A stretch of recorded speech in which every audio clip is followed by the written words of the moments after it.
life is not always easy. There are times when it feels like everything is going against us, when we face obstacles that seem insurmountable, and when we feel like giving up. This is harder than I thought. Hard? That must mean it's bad. No. Every time you face disappointment, you face heartache, you face defeat, you face setbacks, it's preparing you for what this world has in store for you. It is the test that creates credibility. It is the test that creates trust. So if you're going through a bankruptcy moment, that's your test of being trusted. In other words, you never think that a crisis comes to conclude your life. It comes to give credibility to your life. What you're going through is going to give you the respect of other people observing you. There are people who are praying that you fail, and then they'll trust you when you don't. They hope you won't make it, and when you make it, they congratulate you. Don't listen to the naysayers.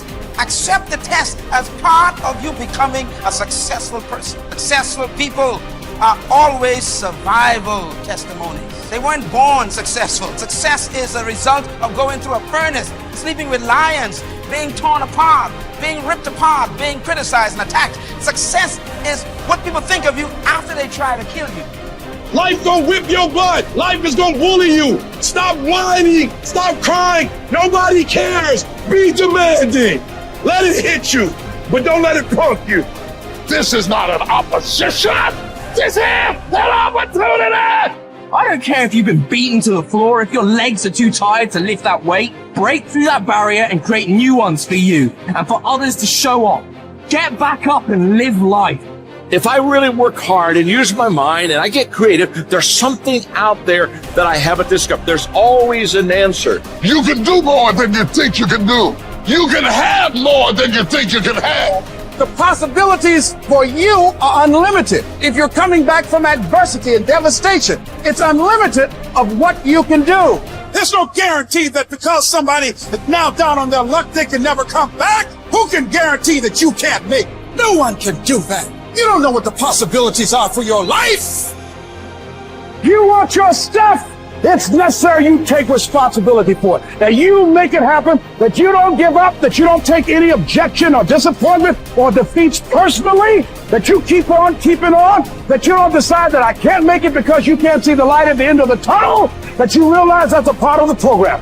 That's how I conquer, and that's how nobody has ever beaten me yet. I have never met anybody who became incredibly successful until they had suffered and sweated and sacrificed and kept their focus and fought through tears and trials and tests. And if you have a dream and you commit to it, it will come to pass. There's something that you could do that would radically change your life. Somebody could take the hand you've been dealt and win with it. Same circumstances, same ideas. They would do it through what they thought about your life. But we don't need somebody, because we got you.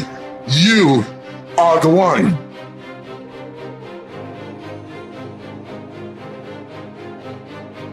Remember then, that if you think the things which are by nature slavish to be free, and the things which are in the power of others to be your own, you will be hindered, you will lament, you will be disturbed, you will blame both gods and men.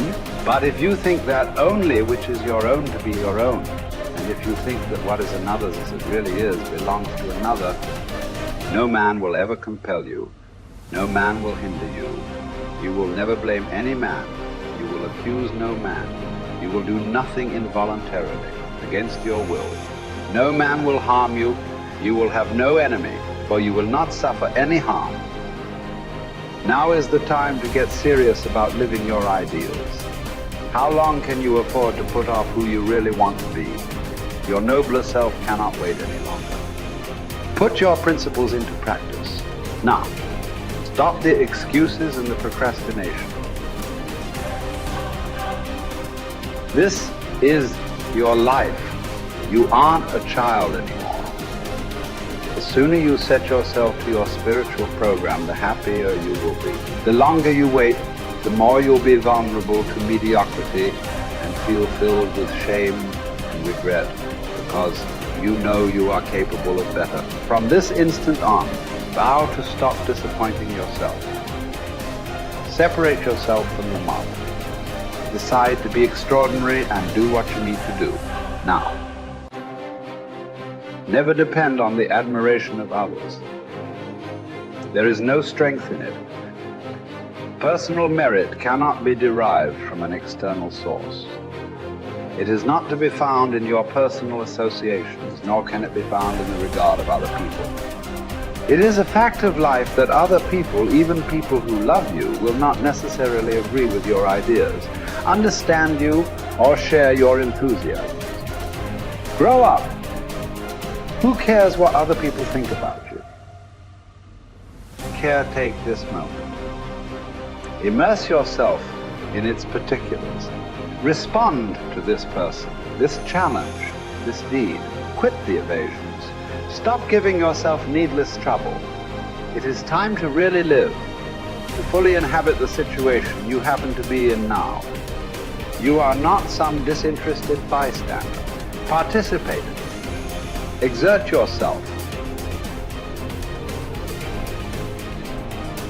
It was Benjamin Disraeli. He says, nothing can resist the will of a people that will stake even their existence on the extent of their purpose for good. That when you dedicate your life to something, you bring on some powers in the universe that works through you to bring about changes that you would never ever know unless you have dedicated yourself. I'm reminded of a young guy who was on a bus, a little young fellow, and some kids were picking at him, some bigger guys, and they kept on thumping him on the head and hiding their hands. And so he got tired of them doing that, and he stood up so he would not be around them, out of their reach. And they took him and said, sit down. They set him down. And he stood back up and said, I don't want to sit down. They said, sit down. Didn't we tell you? And they pushed him back down. I don't want to sit down. They said, sit down. And they held him down. And he looked at him, he said, you might hold me down, but I'm standing up inside myself. And what we have got to do is know that there's something about you, there's something about us, there's a power in you that regardless of what happens to you, you can stand up inside of yourself. I think that's what the poet meant when he says, out of the night that covers me, black as a pit from pole to pole, I thank whatever gods there may be for my unconquerable soul. You have an unconquerable soul.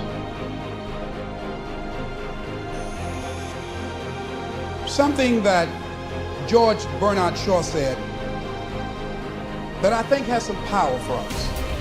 I'd like to share it with you. He said, this is the true joy in life. And one of the things that he said, and I loved when he talked about man and Superman, he said that we should establish a tribunal where people would be required to come once a year to give a reason why they should be permitted to go on living for the next year. Can you imagine all the do-nothings? Hopping from one foot to the other, trying to give some justification why they should be allowed to live for the next year? Well, what do you do? I drank a little bit. What are you contributing to life? I go to work every day. No, are you making a difference in the universe? Why should we allow you to continue to occupy this space? Can I come back to that one? This is a true joy in life. The being used for a purpose recognized by yourself as a mighty one. Being a force of nature instead of a feverish, selfish little clod of ailments and grievances, complaining that the world will not devote itself to making you happy. I am of the opinion, George Bernard Shaw goes on to say, that my life belongs to the whole community. And as long as I live, it is my privilege to do for it whatever I can. I want to be thoroughly used up when I die. For the harder I work, the more I live. I rejoice in life for its own sake. Life is no brief candle for me. It is a sort of splendid torch which I've got a hold of for the moment. And I want to make it burn as brightly as possible before handing it on to future generations.